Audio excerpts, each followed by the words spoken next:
Vamos a iniciar con la maestra Raquel Buenrostro para que nos informe sobre los trámites que se tienen que hacer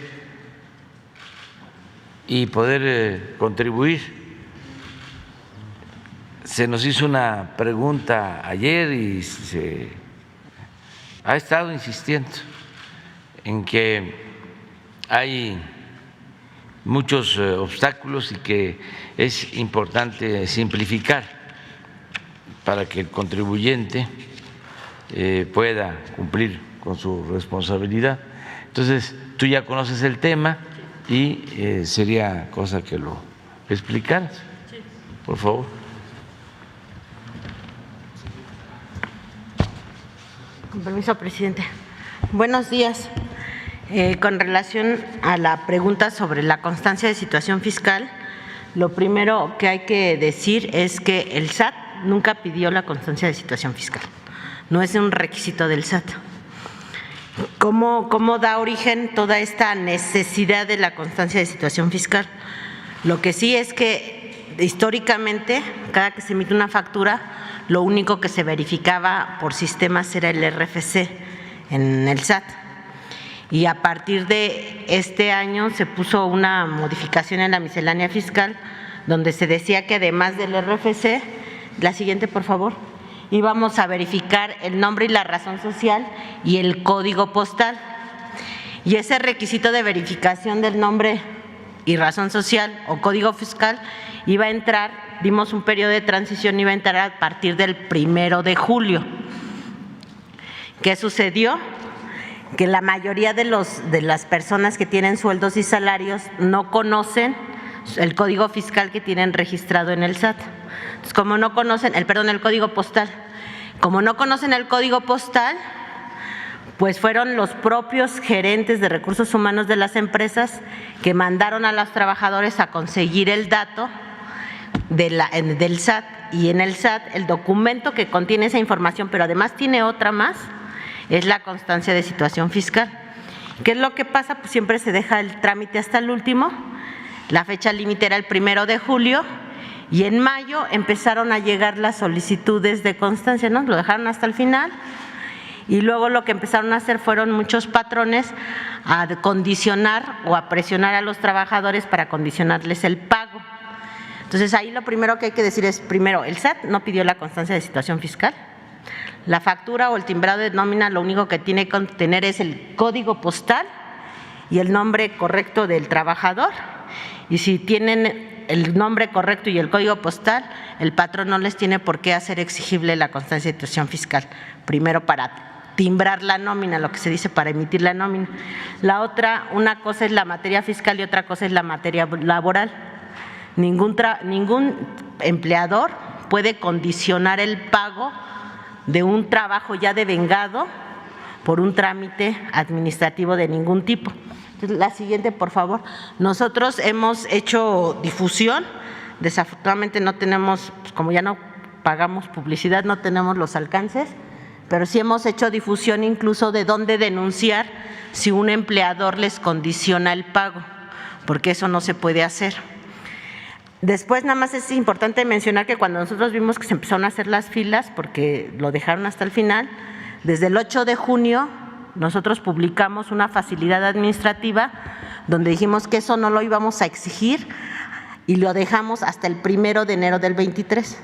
O sea, eso ya también se estuvo difundiendo. La siguiente, por favor. Bueno, ahorita. Le estuvimos difundiendo antes. Le estuvimos difundiendo varias cosas. Uno, que no necesariamente se tiene que ir a ventanilla. Hay varios caminos y son, por ejemplo, se puede hacer desde lo que le llamamos el SAT móvil, el SAT ID, que es otra nada más con uso de contraseña, y el otro es el portal del SAT. Entonces, esos tres caminos se pueden utilizar sin necesidad de ir a la ventanilla. Desafortunadamente tampoco la gente está muy familiarizada con los aplicativos, con las aplicaciones, pero la verdad para eso se hizo la prórroga y desde el 8 de junio se publicó la prórroga hasta el 1 de enero del 23. Ahora, sí quisiéramos comentar por qué se hizo eso. Eso fue una medida preventiva para las empresas factureras. Las empresas factureras, las empresas fantasmas, además de facturar gastos que no existen, también facturan nóminas que no existen. Y las nóminas que emiten principalmente son jóvenes de 18 años o adultos mayores. ¿Por qué? Porque son la gente, por ejemplo, a los 18 años, pues muchos jóvenes no están insertos en el mercado laboral, sino siguen estudiando y entonces aprovechan para generar nóminas falsas. Y también para adultos mayores. ¿Qué pasa con eso? Por ejemplo, nosotros nada más para que tengan una dimensión, porque son cientos y miles de empresas que hacen eso. Había, por ejemplo, una vez nos llega un pensionado del IMSS que casi se desmaya ahí en una oficina, porque cuando se automatizó la declaración, ven que la declaración para hacerla más fácil ya está toda prellenada, se dio cuenta que al mes él recibía aproximadamente 28 millones de pesos de salarios, todos eran salarios chiquitos, pero eran muchísimas empresas. Era un señor de como de 87 años que lo llevaron sus hijos en silla de ruedas porque estaba a punto de un infarto, porque decía, es que yo soy pensionado del IMSS, yo no sé de dónde me sacan eso. Y las empresas estaban físicamente o al menos con domicilio desde Tijuana hasta Mérida y el señor en todos lados le pagaban sueldos muy bajitos, que incluso les ponen sueldos bajos para tener derecho al subsidio al empleo.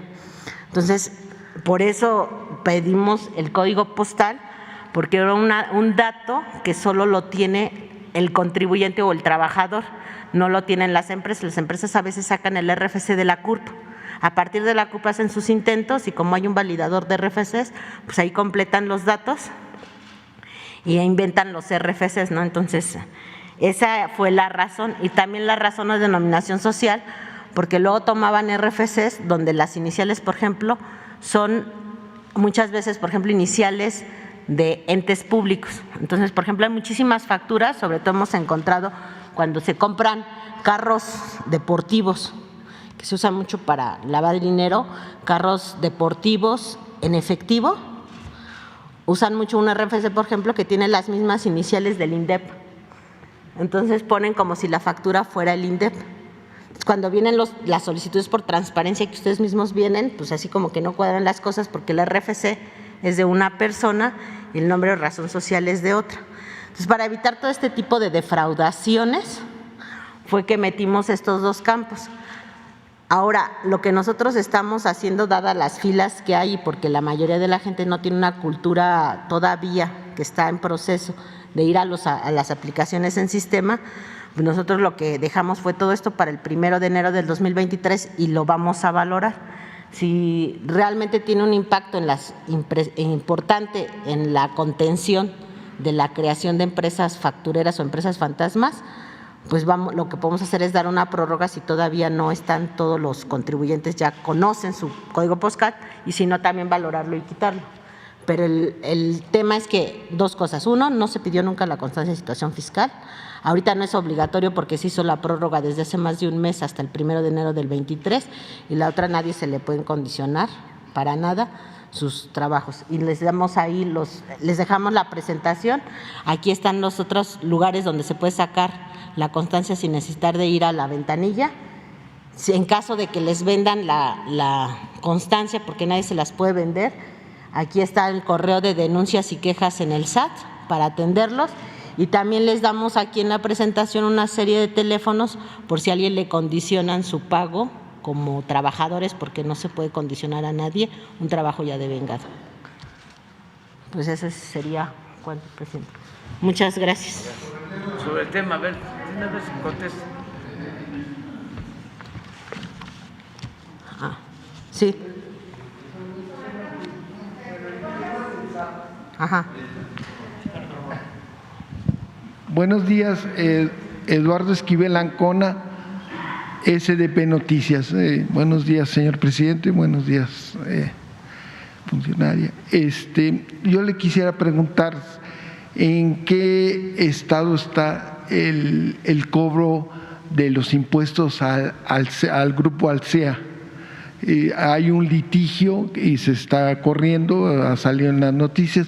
¿Cómo va ese asunto y cuánto deben y desde cuándo?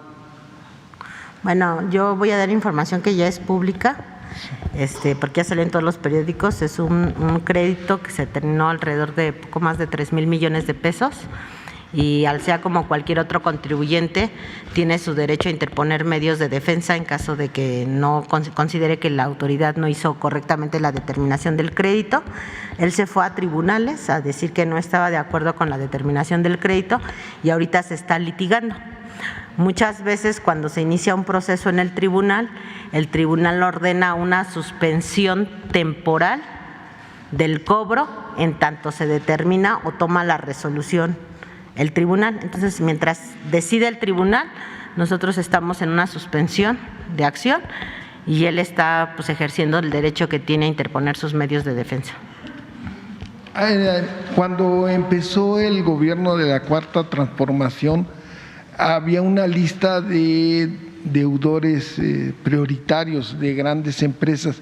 ¿Ya casi se completa esa lista o cuánto les faltarán? No, de esa lista ya prácticamente todos pagaron y los que no pagaron ya se encuentran en otros procesos administrativos. Muchas gracias. Gracias. ¿Sobre lo mismo? Sí, sobre lo mismo el SAT. Gracias. Buen día. Muy amable. Bueno, las dos dudas que hay es acerca sobre las pensiones que usted mencionó. ¿Se están pidiendo a las personas que se van a pensionar esa constancia? Porque en algunos papeles del Seguro Social para la pensión lo solicitan, está en el formato. No, el SAT no pide la constancia de situación fiscal a nadie, porque esa es información que nosotros ya tenemos. Vaya, entonces al seguro el SAT no le está pidiendo que lo pida. Nosotros no pedimos constancia de situación fiscal a ningún ente público ni privado. Lo único que es obligación de cualquier persona, de cualquier contribuyente, es cuando emita una factura, y no ahorita, va a ser obligación hasta el 1 de enero de 2023, que cuando emita una factura incluya el código postal y el nombre del trabajador o el nombre del pensionado. Ya, eso es todo. Código postal y nombre. Los comercios… Código postal y nombre, a partir del 1 del 2023. Entonces los 1 de comercios enero. sí pueden pedir la constancia. Código postal y nombre. Si usted se sabe su código postal de memoria y se sabe su nombre completo, nada más lo tiene que dar. Muy bien. Y como segunda pregunta, es acerca de las citas para cualquier trámite en el SAT. Se están postergando hasta 2 meses, están muy… Sí, ahí lo que les decíamos es que fueran un poco pacientes y lo estamos acelerando. De hecho, hemos cambiado algunos trámites porque cuando fue la pandemia se nos atrasaron mucho los trámites porque el 50% de nuestro personal es sindicalizado, del que atiende en ventanillas. Entonces hubo un rezago. Y hubo un rezago por 2 cosas. Uno, porque no había trabajadores, pero tampoco había citas, porque la gente también decidió permanecer en sus casas. Entonces ahorita viene una sobredemanda por toda la gente que estuvo en sus casas esperando que pasara la pandemia, y ahorita que ya viene la reactivación, pues se viene una sobresaturación.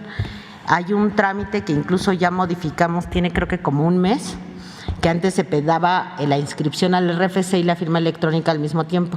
Ya se partió en 2 trámites para que la inscripción al RFC vaya más ágil, y estamos dando prioridad a todos los trámites que tengan que ver con para que se necesiten para que se abra una empresa nueva o para que se contrate a un trabajador.